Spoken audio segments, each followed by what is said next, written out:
네, 지금 뭐 대형주의 지루한 움직임이 좀 계속해서 좀 이루어지고 있다 보니까 계속해서 정치 인물 쪽이라든지 정책 쪽 테마 찾기에 시장은 좀 재미를 들린 것 같습니다. 그래서 오늘은 이제 세종시 행정수도 이전 관련주가 또 오랜만에 또 다시 움직임이 좀 나왔어요.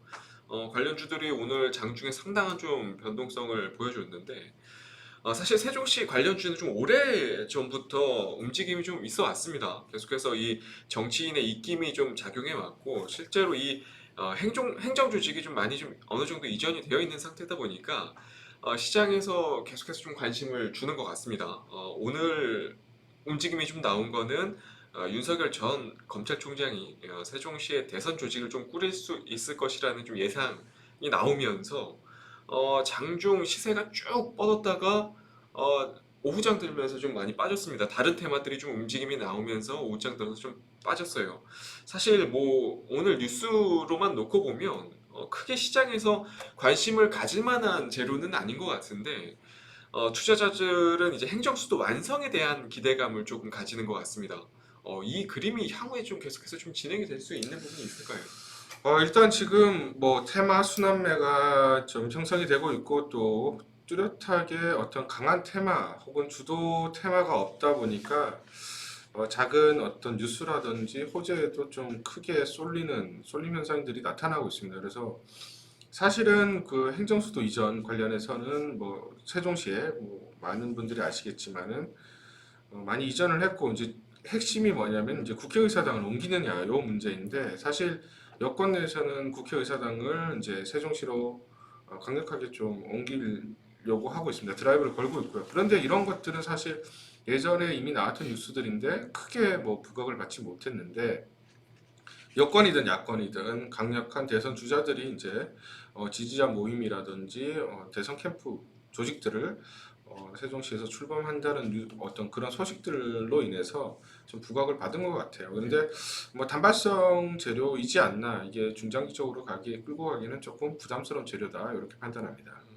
예, 저도 뭐 사실 윤석열 전 검찰총장이 예전부터 이 국가균형 발전 정책에 좀 관심을 가지고 있다는 소식은 많이 들어왔는데 사실 그때부터 그 시점부터 관련주들 그러니까 세종시 이전 관련주들의 좀 움직임이 이어져 왔습니다. 하지만 지금 사실 세종시 집값이 너무 많이 올라 있는 상황이다 네. 보니까 정치인들도 그런 관련해서 조금 눈치를 볼 수밖에 없는 그런 상황이지 않나 싶어요. 지금 뭐 국토균형 발전을 좀 논하기보다는 지금은 수도권 내 민심을 좀 잡는 것이 좀 우선시 될 수밖에 없는 그런 상황이다 보니까 쉽사리 뭐 행정수도 이전에 대한 그림을 계속해서 좀 언급을 하기는 좀 다소 부담스럽지 않을까 싶기도 하거든요. 그러니까 지금 현안 국면에서는 핵심 포인트는 아니거든요. 네. 그거를 옮겨서 뭐 어떤 충청권에 메가시티를 만든다든지 하는 거는 지금의 어떤 트렌드에 부합하지는 않습니다. 과거에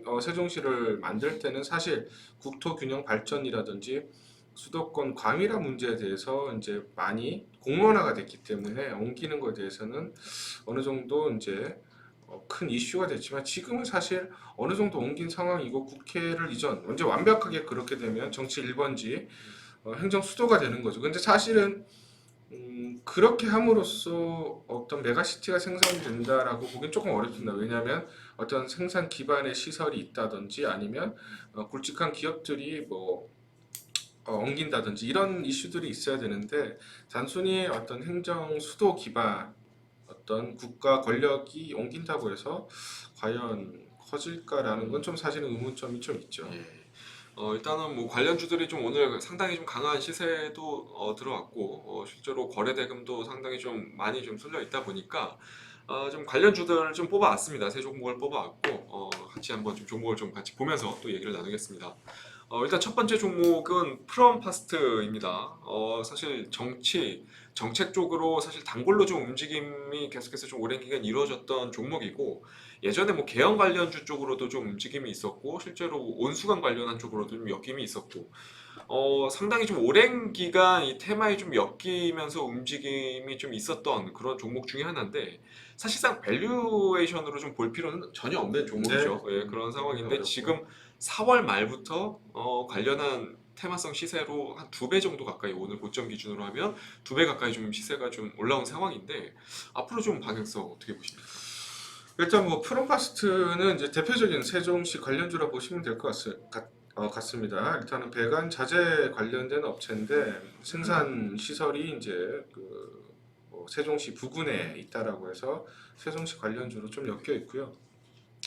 뭐 차트를 보시면 아시겠지만은 이제 한번 급등을 했다가 이제 눌림목들이 나타나는 뭐 이런 패턴들이 있어요. 그래서 지금도 윗꼬리를 달고 내려왔다라는 건 그만큼 테마가 그렇게 강하다라고 보기 조금 어려워요. 네. 그렇기 때문에 내일 한 차례 또 이렇게 눌림목들이 나올 것 같고요. 만약에 들어간다라고 하면은 5일이나 11선 지지 받는 구간에서 양봉이 나올 때 그때는 뭐 추격 매수를 해서 짧게 치고 나올 수는 있지만 지금 자리에서는 들어가기에는 다소 무리가 있다 이렇게 판단합니다. 예, 일단 뭐 그러시면 팔가 쪽 예, 팔가 의견을 가까우신 것 드리겠습니다. 같고요. 저 같은 경우도 사실 이미 4월 말부터 이 시점이죠. 세종 이제 행정수도 이전 관련주로 좀 부각이 되면서 본격적인 시세가 좀 발생을 하기 시작했고 지금이 이제 세 번째 파동이 좀 발생 중인데 사실 대장주격 움직임을 계속해서 좀 이어가고 있는 거는 확실합니다. 지금 시장 상황이 이런 쪽으로만 계속해서 좀 수급이 좀 돌고 있다 보니까 사실 여기서 어디까지 더 갈지 예측하기는 조금 어려운 부분은 분명히 있습니다. 길게 보면 이런 테마성 수급들은 한 4차 파동까지는 보통 나오기는 했는데 지금 뭐 매수가가 좀 여유 있는 분들이라면 당연히 뭐 이쪽가를 좀 여유 있게 잡고 다음 파동까지 좀 노려볼 수 있을 만한 그런 위치의 움직임이라고 좀 볼 수 있는데 기대 수익을 좀 높여볼 수 있는 것도 맞습니다. 하지만 신규 접근으로 보시는 분들 같은 경우는 기대 수익 대비 리스크가 월등히 좀 높은 그런 위치로 좀 파악이 되거든요. 그렇기 때문에 되도록이면 지금 시점에서 신규 접근은 좀 권해드리고 싶지 않고요. 이미 3차 파동까지 좀 발생을 한 상황이기 때문에 실제로 지금 차트를 보시면 아시겠지만 긴 호흡으로 보신다면 이미 긴 호흡으로도 4차 파동까지 좀 나온 상황입니다. 그렇기 때문에 절대적으로 지금 시점에서는 차익 실현 위치라고 좀 보셔야지 신규 접근이라든지 조금 뭐 타이트하게 좀 보시기는 좀 어려운 부분은 있을 것 같아요. 그렇기 때문에 되도록이면 저는 저도 마찬가지로 팔가 의견 쪽으로 좀 의견을 모으고 싶습니다. 네, 그렇게 좀 팔가 의견 쪽으로 둘 다 이렇게 정리를 하고요. 다음 종목이 영보학부터 먼저 보겠습니다. 사실 뭐 영보학 같은 경우는 지금 테마 쪽으로 좀 부각되기 전까지는 그래도 좀 안정적인 밸류에이션을 기반으로 네. 움직임이 좀 나온 종목입니다. 그러다 갑자기 지난 4월이죠. 지난 4월 첫 윤석열 관련한 이제 행정수도 이전 관련 소식이 좀 전해지면서 테마성 수급이 좀 부각이 됐는데 이거 뭐 그러니까 테마 대장이 좀 바뀔 수 있을까요? 앞으로? 뭐 바뀔 수는 있습니다. 충분히 뭐 시총이라든지 아니면 유통 비율에 따라서 일단은 좀 가벼운 종목들이 또 치고 나갈 수는 있어요. 그런데 아까 말씀드렸다시피 프로파스트가 이제 예전부터 대표적인 세종시 관련주였기 때문에 뭐 다른 종목들은 이제 2차, 3차 이제 2등, 3등주라고 보시면 될 것 같고요. 영보화학 같은 경우에는 사실 업황 자체가 굉장히 좋았습니다. 좋았고 지금은 약간 피크를 논할 어떤 시기가 좀 왔고요. 네. 사실 아까 프롬파스트보다는 밸류 측면에서는 조금 더 나아 보이긴 하지만 테마주라는 것 자체가 밸류로는 조금 측정하기 좀 어려운 측면들이 있고요. 그렇기 때문에 지금 봤을 때는 사실 전고점을 지금 돌파를 못하고 또 장중에 윗꼬리를 달고 지금 내려왔거든요. 네. 그렇기 때문에 저는 뭐 팔가 의견을 좀 드리고 싶고요. 이런 종목들은 사실 이제 위아래 변동성이 굉장히 큽니다. 그래서 리스크라고 보시면, 그러니까 리스크가 뭐냐면 아래로 떨어지는 것도 리스크지만 올라가는 것도 리스크거든요. 예를 들어서 제가 보유하고 있지 않은데 올라가면 그것도 리스크인 거고 가지고 있는데 떨어지면 그것도 리스크. 그러니까 위, 아래, 상하 변동폭이 굉장히 크면 리스크가 크다라고 볼 수가 있어요. 근데 이제 리스크 대비 수익률이 그렇게 높으냐라고 봤을 때는 사실 그렇게 높지는 않습니다. 네. 리스크가 높다라고 해도 기대 수익률이 높으면 한번 도전해 볼 수도 있지만 사실 뭐 테마도 그렇지만 약간 기술적으로도 지금 자리에서는 리스크가 조금 더 크다라고 보면 될 것 같고요. 사실 뭐 여기서 하루 이틀 정도 조금 더 올라갈 수는 있지만 그렇게 룸이 좀 커 보이지는 않습니다. 왜냐하면 오늘 만약에 장중에 전고점을 돌파하고 장대 양봉으로 마감을 했다라고 하면은 시세 분출이 조금 더 2, 3일 정도 더 분출될 가능성이 높은데 지금 뭐 장중에도 지금 차익 매물들이 계속 나온다라는 것은 결국은 매수세가 그만큼 세 보이지는 않습니다. 그리고 물론 이제 장중에 이식 매물들이 좀 나왔다라고 했을 때는 그 어차피 나올 차익 매물들이 나왔기 때문에 다음 날 또 급등을 해버리는 경우들이 있지만 지금처럼 윗꼬리가 좀 길게 또 뭐 막판에 이렇게 나왔다라는 것은 사실 그만큼 밑에서 이제 받쳐주는 매수세가 약하다라고 판단을 해야 되고요.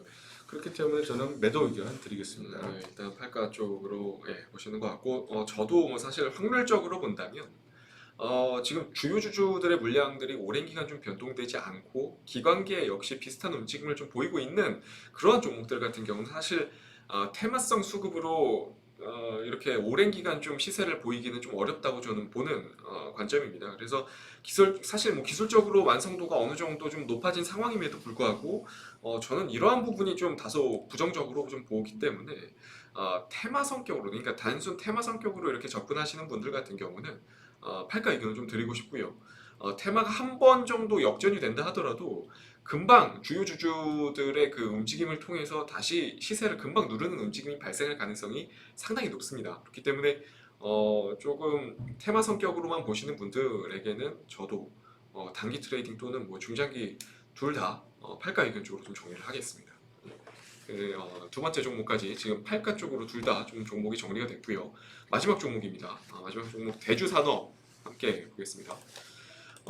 대주산업 같은 경우 사실 이번 시세 전까지는 뭐 곡물가 상승에 대한 수혜주 쪽으로도 좀 엮여서 움직임이 나왔었고 4월 말부터는 다시 역시 본격적으로 세종시 이전 행정수도 관련주로 좀 엮이면서 움직임이 좀 발생을 하고 있는 그런 상황입니다. 지금 상승 이유를 찾아보면 세종시 인접한 이 충남, 네. 천안과 사천 장항에 공장을 좀 보유하고 있어서 예전부터 좀 관련주로 좀 꾸준히 좀 움직임이 좀 나오고 있는 그런 상황인데 이게 사실 곡물 쪽 같은 경우는 좀 현재 진행형인 상황이고 성격이 조금 앞서 두 종목과는 조금 다르게 좀 볼 수 있는 것 같은데 이 종목은 좀 혹시 좀 관점이 다르십니까? 일단은 사실 대주산업은 지금 테마로 엮이지 않았다라고 하면 오히려 저는 살가 의견 조금 드리고 싶어요. 네. 왜냐하면 인플레 관련 주거든요. 결국은 지금 인플레 플레이가 조금 가능합니다. 문제는 지금 이제 한 이틀 후에 미국의 FMC 회의가 있는데 테이퍼링에 대한 어떤 힌트들이 나오면 인플레 플레이가 좀 안 될 수는 있습니다. 지금 이제 유동성 자체가 워낙 많이 풀려 있기 때문에 뭐 지금 FMC 관련된 그 연준 의장들은 이제 은행 총장들은 이제 뭐 인플레가 단발성이다라고 얘기는 하지만 사실 시장에서 받아들이는 거는 이게 인플레가 내년까지 계속 이어질 가능성이 높다라고 지금 얘기들이 나오거든요. 그러면 연준에서는 테이퍼링 그다음에 금리 인상을 좀 빨리 할 수도 있습니다. 그런 이제 어떤 힌트들이 나올 가능성이 있고요. 그렇다면은 인플레 플레이는 안 될 수가 있어요. 근데 용인하겠다라고 끝까지 용인하겠다라고 나온다. 그리고 테이퍼링에 대해서 어떤 언급들도 없다라고 하면은 지금 오히려 눌려있던 인플레 플레이가 다시 재발될 가능성이 있거든요. 그러면 대주산업 같은 경우에도 충분히 인플레 플레이가 가능한 종목입니다. 다만 지금 이제 엉뚱하게 조금 테마주로 엮이다 보니까 지금 변동성이 커지고 어떤 시세들이 수급들이 좀 왔다 갔다 하는 모습들인데 오히려 이 수급들이 좀 빠져나가고 안정화된다라고 한다면 테이퍼링에 대한 어떤 힌트들이 없으면 한두 번 정도는 인플레 플레이로서 접근 가능하다. 그래서 저는 조건을 좀 걸겠습니다. 사자 의견을 좀 드리겠는데 일단 이 테마성 물량들이 어느 정도 빠져나가고 미국의 FOMC에서 어떤 테이퍼링에 대한 언급이 없다, 힌트가 없다라고 하면은 단기적으로 플레이가 가능하다. 매수 의견 이렇게 드리겠습니다. 네, 좀 전제 조건을 단 살가 의견으로 좀 보시면 될 것 같고요. 저 같은 경우는 사실 대주산업 같은 경우는 곡물가 쪽으로도 조금 후발 움직임이 좀 짙었었고 지금 행정수도 이전 쪽에서도 역시 완벽하게 좀 뒤처지는 시세를 좀 보이고 있습니다. 기술적으로 사실 다른 그림의 움직임이 나올 수 있는 종목이라면 후발 쪽에라도 충분히 좀 관심을 가져볼 만하다고 볼 수 있는 그런 시장 환경인데 대주산업 같은 경우 생각보다 좀 종목이 무거운 종목 중에 하나입니다. 유통 주식도 상당히 좀 많고 개인 투자자가 이렇게 쉽게 수익을 보기 어려운 흐름을 여러 번 이렇게 반복해서 패턴을 좀 만들어내는 그런 종목입니다. 그래서 대주산업 같은 경우는 충분히 일반적인 개인 투자자분들이 관심을 가지는 시점은 보통 팔아야 되는 시점이 많았고요. 이 종목은 이제 정말 끝물이구나 하는 시점에서 오히려 좀 매수 기회를 주는 경우가 상당히 좀 많았던 그런 종목 중에 하나입니다. 그렇기 때문에 저는 개인적으로 지금 시점은 팔가 쪽 의견으로 좀 모아드리고 싶고요. 추후에 정말 시장에서 좀 관심이 적어지고 개인 투자자분들이 크게 이렇게 관심을 기울이지 않을 때 관심 종목으로 좀 지켜보시는 게 나을 거라고 좀 말씀드리고 싶습니다. 일단 뭐 오늘 테마들이 좀 짧게 움직이는 경향들이 있습니다. 그거는 이제 주도 테마들이 없고 사실 주도 섹터가 없기 때문에 섹터별 순환매가 좀 빨리 흐르고 그러다 보니까 테마가 좀 빨리 연동되는 게 있어요. 그래서 이미 뜬 테마 뒤늦게 들어가서 물리는 경우들도 최근에 좀 많이 있습니다. 결국은 또 테마가 부재하다 보니까 정치 테마 쪽으로 좀 많이 쏠리는 그런 경향들도 있고요.